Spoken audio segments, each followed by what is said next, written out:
Aris number 14, Let Narciso, please come in. Miss Let. Lakay Sister Ella, di ba nung Friday ay mayroong dinner sa Presidente sa Council of Surgeons Major. So bago yung rally. At ngayon, pangungunahan ni Pangulong Ferdinand Marcos Jr. ang joint graduation ceremony ng Major Services Officer Candidate Course ngayong araw. Gaganapin ito dito sa Philippine Air Force Gymnasium sa Villamor Air Base sa Pasay City.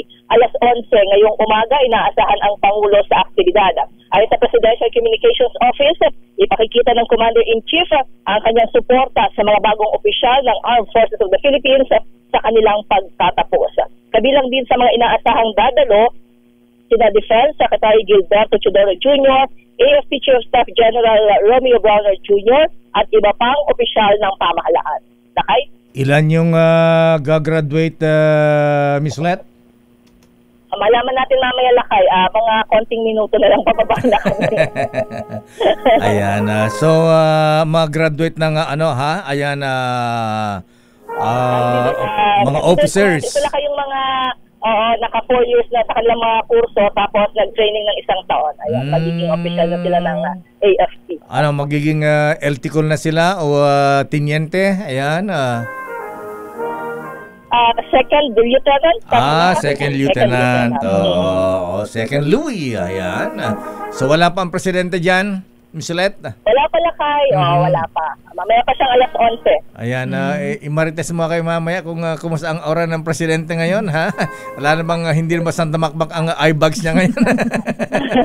Mukhang Hindi naman siguro kasi maaga rin naman natapos yung rally kahapon kaya nga nakamonitor lang ang presidente.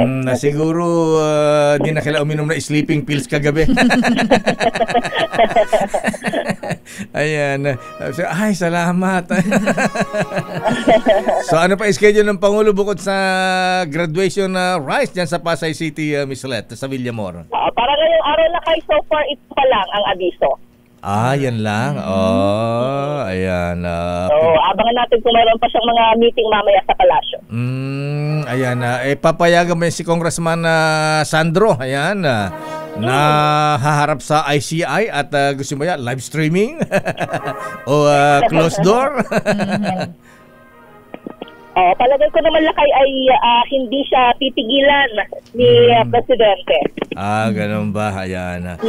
Tsaka dapat humarap na talaga sa ICI para magkaalaman na kung malinis yung kanyang pangalan. Ayan. Kung talagang hindi siya damay, ha? Ayan. Kung sinasabi niya, Lakay, diba? Kung wala kang itinatago, hindi ka matatakot na humarap sa mga investigasyon. Ayan. At siguro kung madawit ang Congressman Sandro dyan, batukan mo, Mr. President. Joke lang, ayan. Pwede rin naman. Kung totoo, di ba? Alam mo na, sinisira ang pangalan ng Marcos. Okay nga, Rud. Miss Let, good morning. Thank you. Teka muna, ha? Good morning. Yes, Sakay. Ano daw yung, sabi ni Mike Lee ng Toyota Alabang, ha? Ano daw bang gusto mong kunin? Zero down payment sa Toyota? Gusto mo yung Toyota?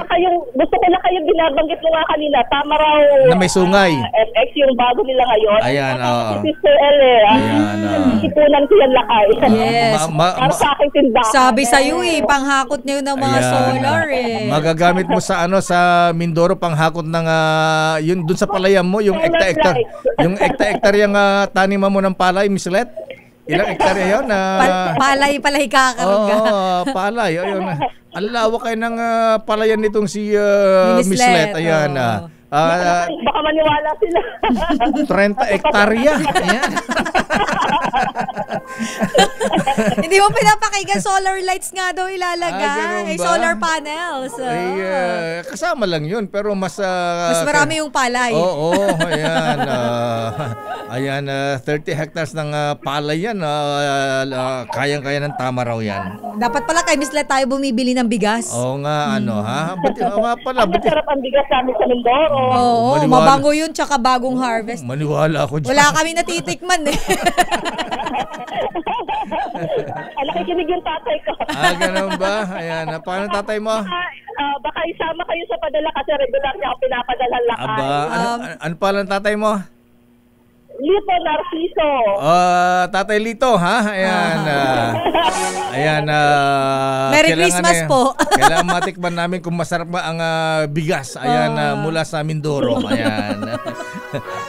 Okay nga Rod, Miss Let. Maraming salamat. Good morning. Good morning. Ito si Let Narciso para sa DZRH. Una sa Pilipinas, una sa Pilipino.